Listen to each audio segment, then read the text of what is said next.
ছেলেটি প্রেমে ছ্যাঁকা খেয়ে হয়ে যায় চোর, কিন্তু যেমন তেমন চোর না। ধনীদের থেকে টাকা চুরি করে সে গরিবদের মধ্যে বিলিয়ে দিত।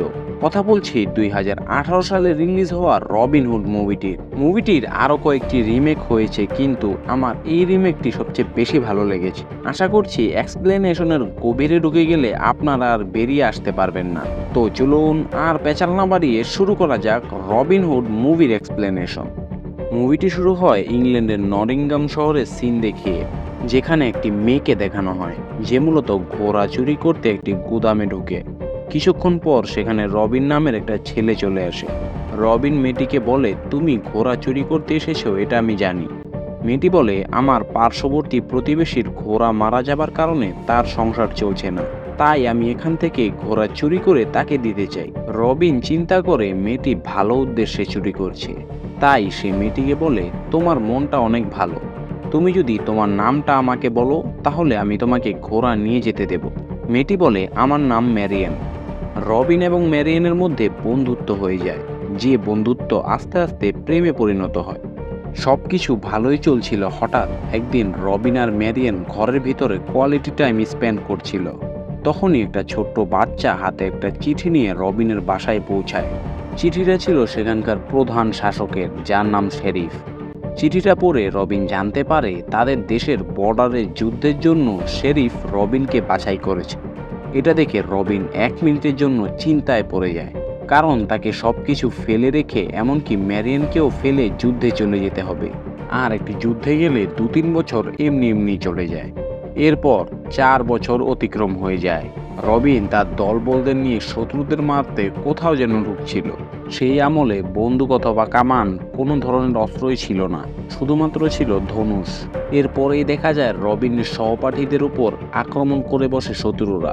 তাদের আক্রমণ এতটাই তুখর ছিল, রবিনের অর্ধেক সৈন্য সেখানে সাথে সাথেই মারা যায়। রবিন তার সহপাঠী গ্লেটনকে নিয়ে সিঁড়ি দিয়ে উপরে উঠতে থাকে। প্রায় সব শত্রুদের মারার পর রবিন দেখতে পায় তার সহপাঠী গ্লেটনকে শত্রুরা উল্টো করে ঝুলিয়ে রেখেছে। গ্লেটনকে বাঁচাতে গিয়ে তারা সবাই শত্রুদের মাঝখানে পড়ে যায়।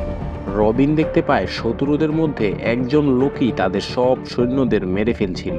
পরে রবিনেরও সেই শত্রুটার সাথে মারামারি হয়। সেই লোকটা রবিনকে মেরেই ফেলবে, তখনই রবিনের সহপাঠী এসে তার সাহায্য করে এবং সেই লোকটার কবজি কেটে ফেলে। রবিনরা সব শত্রুদের আটক করে ফেলে। রবিনদের সৈন্যরা যেভাবে শত্রুদের মারধর করছিল সেগুলো দেখে রবিনের একটুও ভালো লাগছিল না, কারণ রবিন জানে শত্রু হলেও তারা মানুষ, তাদেরকে এভাবে মারধর করা ঠিক নয়। রবিন দেখতে পায় এক জায়গায় সব শত্রুদের গলা কেটে মেরে ফেলা হচ্ছে। রবিন সেটাতে প্রতিবাদ করতে গেলে তার সৈন্যরা তাকে দমিয়ে রাখে। তখনই রবিনের সাথে যে শত্রুটার মারামারি হয়েছিল তাকে রবিন দেখতে পায়। হঠাৎ করে সৈন্যরা একটি ছেলেকে ধরে নিয়ে আসে, যেটা সেই শত্রুটার ছেলে ছিল। শত্রুটা বলে, তোমরা আমার ছেলেকে কিছু করো না, ওর কোনো দোষ নেই। কিন্তু রবিনের সৈন্যরা ওই ছেলেটিকে মারতে গেলে রবিন নিজেই সৈন্যদের সাথে মারামারি শুরু করে দেয়, কারণ সে চায় না ছেলেপেলেগুলো এভাবে আর মারা যাক। কিন্তু অবশেষে শত্রুটার ছেলেকে সৈন্যরা মেরে ফেলে। দেশের কাজে বাধা দেওয়ার কারণে রবিনকে সৈন্যর পদ থেকে বহিষ্কার করে নিজের দেশে পাঠিয়ে দেওয়া হয়। দেশে যাওয়ার সময় রবিনের শিপের নিচে সেই লোকটাকে দেখা যায় যার ছেলেকে রবিনের সৈন্যরা মেরে ফেলেছিল। কিন্তু সে কেন রবিনের সাথে তার এলাকায় যাচ্ছে এটা কিছুক্ষণ পর ক্লিয়ার হয়ে যাবে। রবিন তার এলাকায় এসে তার বাসায় যায়। সেখানে গিয়ে সে দেখতে পায় তার বাসার দরজার সামনে একটি কাগজ ঝুলানো, যেটার ভিতরে লেখা এটা শেরিফের সম্পদ। কিন্তু রবিন যাওয়ার আগে বাসার চাবি ম্যারিয়ানকে দিয়ে গিয়েছিল। রবিন কিছুই বুঝতে পারে না। সে সাথে সাথে তার পরিচিত একজন লোকের কাছে যায়, যার নাম ডাক। রবিন ডাককে জিজ্ঞাসাবাদ করে যে কিভাবে কি হলো। ডাক বলে, তোমার যাওয়ার 2 বছর পর আমাদের কাছে খবর এসেছে যে তুমি মারা গেছো এবং মৃতদের সব সম্পত্তি শেরিফ নিজের নামে করে নেয়। রবিন বলে, তাহলে ম্যারিয়ান কোথায়? ডাক বলে, তোমাকে মৃত ঘোষিত করার পর তোমার সব সম্পত্তি শেরিফ নিজের নামে করে নেয়। ম্যারিয়ানকে তারপর শহরের বাইরে বস্তিতে পাঠিয়ে দেওয়া হয়। এটা শুনে রবিন সাথে সাথে ম্যারিয়ানকে খুঁজতে শহরের বাইরের বস্তিতে যায়। রবিন বস্তিতে ঢুকে দেখে সবার করুণ অবস্থা। বস্ত্র এবং খাবারের অভাবে সবাই অভাবন্টনায় ভুগছে। রবিন পাগলের মতো ম্যারিয়ানকে খুঁজতে থাকে। কিছুক্ষণ পর রবিন ম্যারিয়ানকে দেখতে পায়, যে কিনা গরিবদের খাবার বিতরণ করছিল। তাকে দেখে রবিন অনেক খুশি হয়ে যায়, কিন্তু সাথে সাথে রবিন ম্যারিয়ানের সাথে একটি ছেলেকে দেখতে পায়। তাদের দুজনকে দেখে মনে হচ্ছিল স্বামী স্ত্রী। এটা দেখে রবিন নিজেকে সামলাতে না পেরে সেই জায়গা ত্যাগ করে। রবিন অনেক ভেঙে পড়ে। রবিন এক জায়গায় দাঁড়িয়ে কান্না করছিল। তখনই সেই সৈন্যটা চলে আসে যার সাথে রবিনের মারামারি হয়েছিল। সৈন্যটাকে দেখে রবিন ভয় পেয়ে বলে, তুমি আমাকে মারতে এসেছো এটা আমি জানি, কিন্তু সৈন্যটা বলে, যদি তোমাকে মারতে হতো তাহলে আমি আগেই মেরে ফেলতে পারতাম। আমি এখানে এসেছি তোমার সাথে মিলে একটা কাজ সম্পন্ন করতে। সৈন্যটা তার নাম উপস্থাপন করে। তার নাম জন। জন বলে, আমি নির্যাতিত এবং নিপীড়িত হয়েছি। আমি চাই না গরিবদের সাথে এরকম কিছু হোক। সমাজে যারা ধনী এবং ধনী ব্যক্তি রয়েছে তারা গরিবদের উপর অত্যাচার করে যাচ্ছে। আমি চাই এই সিস্টেমটাকে তুমি আর আমি মিলে বদলে ফেলতে। জন আরও বলে, তোমার মতো এত ভালো সৈনিক আমি এর আগে কখনোই দেখিনি। রবিন বলে, আমরা দুজন কি এটা পারবো? জন বলে, চেষ্টা করলে সবই সম্ভব। এ বলে জন রবিনকে নিয়ে যায়। এরপর রবিন এবং জন শেরিফের ভাষণে গিয়ে পৌঁছায়।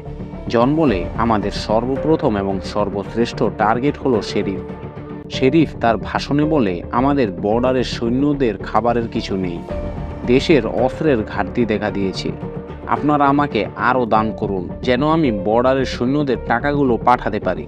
সাথে সাথে সেখানে ম্যারিয়ানের স্বামী বলে, শেরিফ আমাদের কাছে যা ছিল সবই আপনাকে দিয়ে দিয়েছি। আমাদের লোকেরা না খেয়ে খেয়ে মারা যাচ্ছে।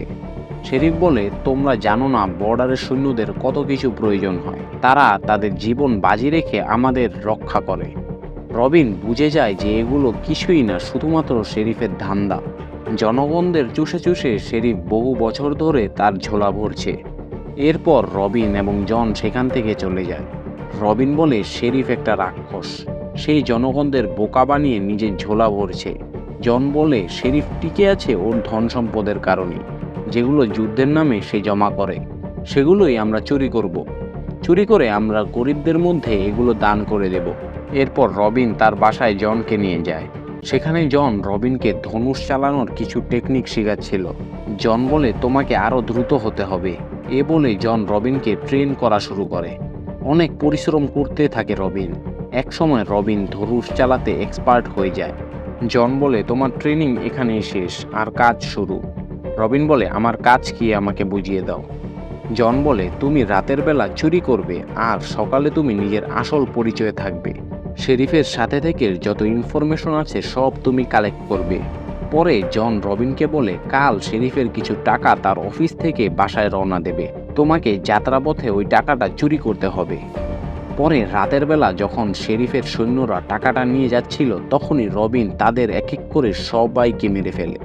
পরে টাকার ব্যাগটা নিয়ে চলে যায়। পরের দিন রবিন শেরিফের সাথে দেখা করতে যায়। রবিনকে দেখে শরীফ কিছুটা ঘাবড়ে যায়, কারণ রবিনকে মৃত ঘোষিত করে শেরিফ তার সব সম্পত্তি জব্দ করে নিয়েছিল।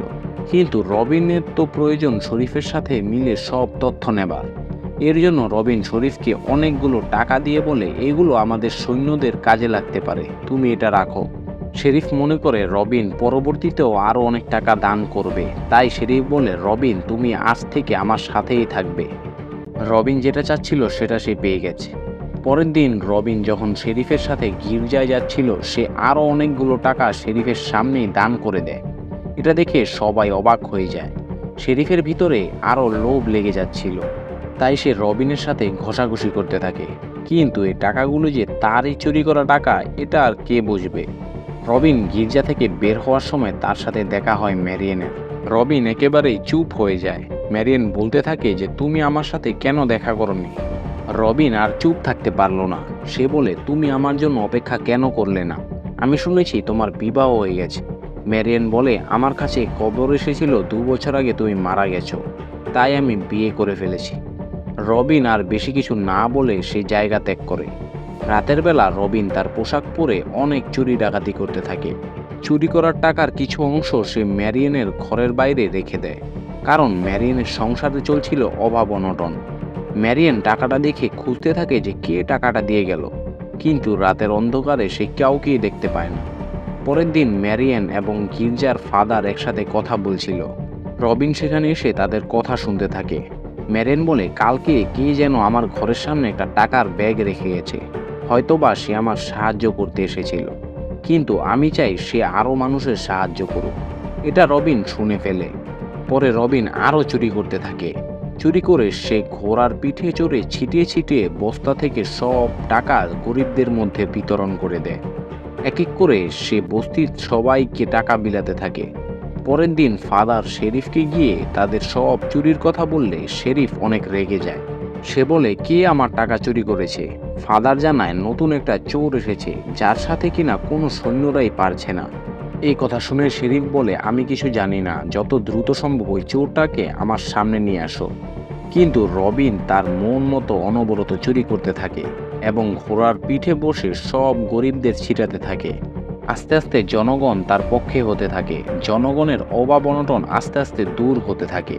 জনগণরা চোরটাকে হুড নামে পরিচয় দিতে থাকে। এরপর রবিন শেরিফের সাথে একটি সভায় বসে। রবিন শেরিফকে বলে, এই ছোটখাটো সমাবেশে বসে আমার কিছু হবে না। যত টাকা লাগে আমি দিব, কিন্তু চার্জের আশীর্বাদ আমার দরকার।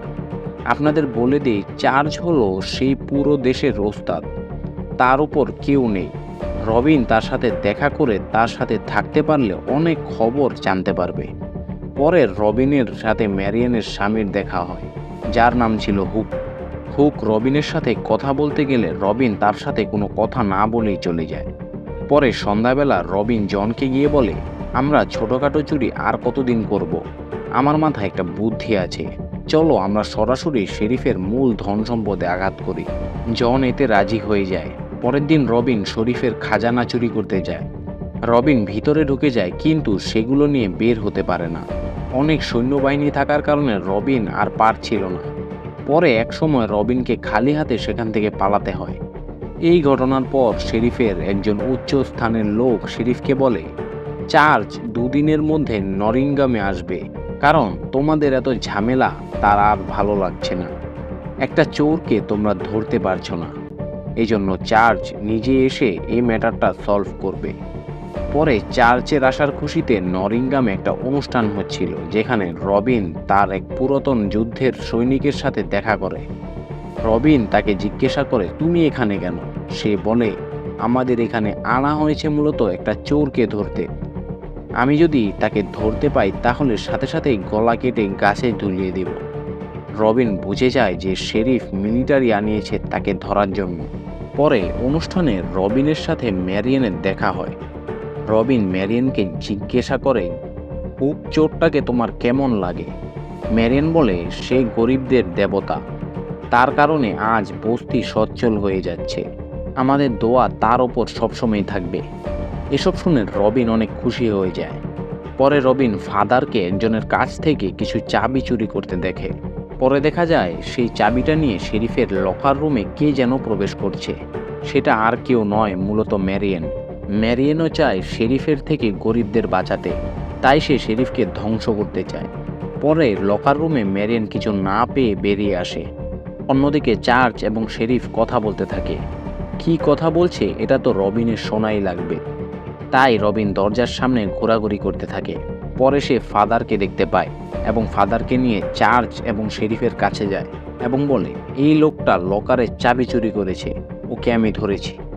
রবিন এগুলো করছে মূলত চার্চের অ্যাটেনশন পাওয়ার জন্য। পরে রবিন বলে ফাদারকে বস্তিতে পাঠিয়ে দিতে, শাস্তিস্বরূপ তাকে রাজ্য থেকে বেদখল করে দেওয়া হোক। এসব দেখে চার্চ রবিনের প্রতি আকর্ষিত হয়। সে শেরিফকে বলে, ছেলেটি কে? শেরিফ বলে, ওর নাম রবিন, আমার বিশ্বস্ত লোক। এসব বলার পর রবিন যখন চলে যেতে নেয় তখন চার্চ বলে, তুমি এখানেই থাকো। শেরিফ যখন তোমাকে বিশ্বস্ত বলে দিয়েছে, তুমি আমাদের সাথেই থাকো, যেটাই মূলত রবিন চেয়েছিল। পরে চার্চ এবং শেরিফের কথাবার্তায় রবিন জানতে পারে আজ রাতে শেরিফ বস্তিতে আক্রমণ করবে, কারণ চার্চের অনেক টাকার প্রয়োজন। এজন্য শেরিফ বস্তিতে থাকা লোকগুলোর কাছ থেকে সব টাকা নেওয়ার পর বস্তিতে আগুন জ্বালিয়ে দেবে। এসব শোনার পর রবিন চিন্তিত হয়ে পড়ে। কথাবার্তা শেষে রবিন বাইরে এসে জনকে বলে, আমাদের দ্রুত বস্তিতে যেতে হবে। জন এবং রবিন যাওয়ার আগেই শেরিফের সৈন্যরা বস্তিতে ঢোকা শুরু করেছে। অন্যদিকে ম্যারিয়ান এবং হুকের ঝগড়া চলছিল। হুক জেনে ফেলেছিল যে ম্যারিয়ান শেরিফকে ধ্বংস করতে চায়। হুক চায় সে শেরিফের গোলামি করে বড় একটি রাজনৈতিক পদ নিতে। ম্যারিয়ান হুককে বলে, তোমার সাথে আমি আর থাকবো না। যার সাথে থাকলে আমি আমার লক্ষ্যে পৌঁছাতে পারবো, আমি তার কাছেই যাব। এর মানে ম্যারিয়ান রবিন হুডের কাছে যেতে চায়।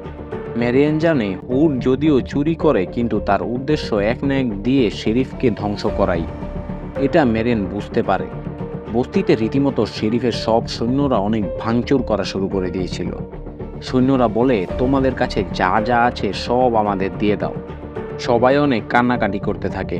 সৈন্যরা জোরাজোরি করে সবার ঘর থেকে সব কিছু নিয়ে চলে যেতে থাকে। ম্যারিয়ান এর বিপক্ষে আওয়াজ উঠালে প্রধান সৈন্যটা ম্যারিয়ানকে তার সাথে গাড়িতে উঠিয়ে নেয়। রবিন এবং জন সবই দেখছিল। পরে তারা দুজন খুবই সাহসিকতার সাথে সব সৈন্যদের সাথে মারামারি করে। রবিন ম্যারিয়ানকে উদ্ধার করতে সক্ষম হয়, কিন্তু দুর্ভাগ্যবশত জন ধরা পড়ে যায়। রবিন ম্যারিয়ানকে বলে দেয় যে নিখোঁজ চোর হুড আর কেউ নয়, রবিন নিজেই। ম্যারিয়ান বলে, আমি এটা জানতাম যে হুড আর কেউ নয়, তুমিই হবে। রবিনের মাথা কাজ করছিল না, কারণ তার বন্ধু এবং সহকর্মী জনকে শত্রুরা ধরে নিয়ে গিয়েছিল। পরের দিন জনকে লকআপে বন্দি অবস্থায় দেখানো হয়, যেখানে শরীফ উপস্থিত হয় এবং জনকে বলে, তুমি যা যা জানো সব আমাকে বলে দাও। জন বলে, হয়তো তুমি আমাকে মেরে ফেলো, তাও তুমি আমাকে এসব জিজ্ঞাসা করো না। শেরিফ বলে, তুমি নিজের মৃত্যু নিজেই ডেকে আনলে। এরপর অন্যদিকে দেখা যায় রবিন সবাইকে বলে দেয় যে হুড আর কেউ নয়, রবিন নিজেই। সবাই এটা দেখে অবাক হয়ে যায়। সবার আলোচনা চলছিল যে কিভাবে শেরিফের থেকে বাঁচা যায়। রবিন বলে, আমরা লড়াই করব, সবাই মারামারি করে নিজের স্বাধীনতা অর্জন করব। কিন্তু হুক রবিনের বিপক্ষে ছিল। সে বলে, আমরা যদি আমাদের সরকারের কথা শুনি তাহলে আমাদের জন্য ভালো হবে। শেরিফের সৈন্যদের কাছে রয়েছে অসংখ্য অস্ত্র এবং তারা সংখ্যায়ও আমাদের থেকে বেশি। ম্যারিয়ান বলে, আমরা অনেক বছর শেরিফের অত্যাচার সহ্য করেছি, আমাদের উচিত রবিনের কথা মতো চলা, শেরিফের বিপক্ষে থাকা। এরপর সব জনগণ রবিনের পক্ষ হয়ে যায়। সবাই বলে, আমরা তোমার সাথে আছি রবিন, তুমি এগিয়ে যাও। রবিন হুককে রাজি করিয়ে ফেলে। রবিন বলে, প্রথম আমাদের শেরিফের সব স্বর্ণ গয়না জব্দ করতে হবে। তার কাছে টাকা পয়সা না থাকলে তার আর কোনো পাওয়ার থাকবে না। স্বর্ণ গয়নাগুলো চুরি করে আমরা সমান ভাগে গরিবদের ভিতর ভাগ করে দেব। তারপর আমাদের জনকে বাঁচাতে হবে এবং শেরিফকে মারতে হবে। পরের দিন ঠিক সকালে হুক তার সব জনগণদের নিয়ে মিছিলে নামে, যেখানে শেরিফের সৈন্যরা আক্রমণ করে। রবিন এক এক করে সব সৈন্যদের মারতে থাকে, কিন্তু সৈন্যদের হাতে অস্ত্র থাকার কারণে সাধারণ জনগণ পারছিল না। অন্যদিকে দেখা যায় জন জেলখানায় একটি সৈন্যকে মেরে তার জামা কাপড় পরে বেরিয়ে যায়। রাস্তায় চলছিল অনেক মারামারি, দেখা যাচ্ছিল জনগণরা বেশি আহত হচ্ছে, যেগুলো দেখে রবিনের আর ভালো লাগছিল না।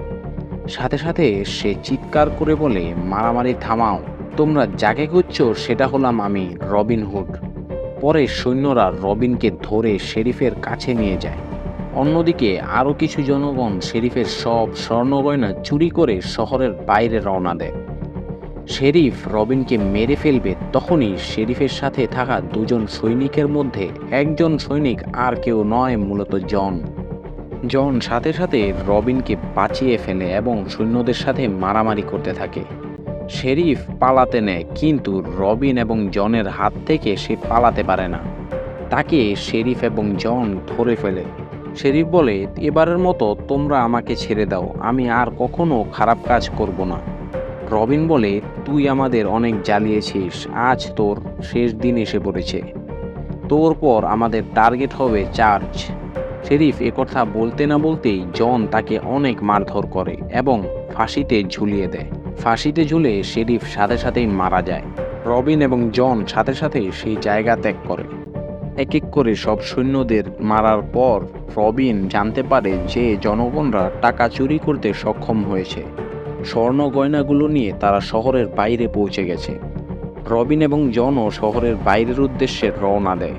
তারা শহরের বাইরে পৌঁছানোর সাথে সাথেই রবিনের সাথে দেখা হয় ম্যারিয়ানের। দেখা যাচ্ছিল যে সবাই স্বর্ণ গয়না নিয়ে শহর থেকে বেরিয়ে যাচ্ছে।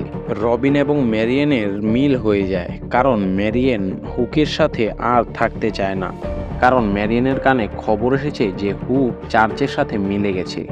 এজন্যই ম্যারিয়ান রবিনকে তার সঙ্গী হিসেবে বেছে নেয়। পরের দিন দেখা যায় চার্চ হুককে বলছে, এখন থেকে তুমি হলে এখানকার নতুন মালিক, শেরিফের জায়গায় এখন তুমি বসবে। হুক মূলত এটাই চেয়েছিল। পরে হুক শেরিফের জায়গায় বসে পড়ে। হুক ভাষণের সময় বলে, রবিন হুড, এই লোকটাকে যে আমার সামনে ধরে নিয়ে আসবে তাকে 5 লাখ ইউরো দেওয়া হবে। সাথে সাথেই অন্য বিল্ডিংয়ে রবিন খুব চ্যালেঞ্জিং একটা লুক দেখিয়ে শেষ করে মুভিটি। তো বন্ধুরা, ভিডিওটি ভালো লাগলে অবশ্যই একটা লাইক করে দেবেন, আর আরও নতুন নতুন মুভি এক্সপ্লেনেশন পেতে চ্যানেলটি সাবস্ক্রাইব করে বেল আইকনটি অন করে দিন। তো দেখা হবে পরবর্তী ভিডিওতে। আল্লাহ হাফেজ।